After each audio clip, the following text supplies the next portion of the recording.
آج میں نے پھر اب عمران خان کا ایک انٹرویو دیکھا ہے الجزیرہ کو انہوں نے دیا، اس میں پھر وہ وہی باتیں کر رہے ہیں کہ جی میں کرپٹ کو نہیں چھوڑوں گا، میں لوگوں کو چھوڑوں گا نہیں، پتہ نہیں ہے کب کریں گے، کیونکہ نواز شریف تو باہر چلے گئے، انہوں نے ان کو باہر بھیجا، پھر آصف زرداری بھی باہر بیٹھے ہیں، وہ تو جیل میں نہیں ہیں، پھر جو لوگ جیل میں تھے وہ بھی باہر آ چکے ہیں، وہ جلسے کر رہے ہیں۔ عمران خان نے پکڑنا کسی کو نہیں ہے، اور عمران خان کے اپنے ساتھ بھی سارے ایسی لوگ ہیں، جہانگیر ترین سے لے کے باقی سب لوگ، ان پہ بھی کیسز ہیں،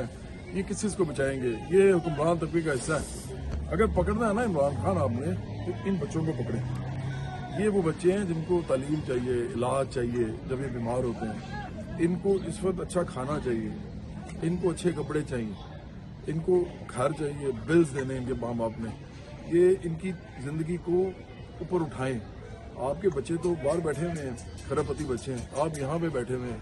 اپنے محل میں بنی گالا کے، تین گھر آپ جو ہے وہ چلا رہے ہیں اور کہتے ہیں جی کہ مجھے میرا گزارا نہیں ہوتا، 2 لاکھ روپے ہم سے لیتے ہیں آپ، اور ان بچوں کا آپ کو کوئی خیال نہیں ہے۔ اور جب بھی آپ ٹی وی پہ آتے ہیں آپ باتیں کرتے ہیں کرپشن کی، اور آپ باتیں کرتے ہیں کہ جی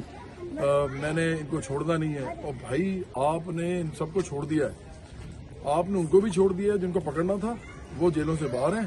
کسی کو آپ نہیں لے کے آئے جیل میں، اور نہ ہی ان کا پیسہ واپس آیا، اور جن کو یہ پکڑنا تھا، جن کی زندگی آپ نے بہتر کرنی تھی، ان کو بھی آپ نے نہیں پکڑا۔ تو کوئی خیال کریں، کب تک آپ یہ ڈرامے بازی کرتے رہیں گے؟ کب تک آپ لوگوں کو دھوکہ دیتے رہیں گے؟ انٹرویوز دے کے کب تک آپ وزیر اعظم رہیں گے؟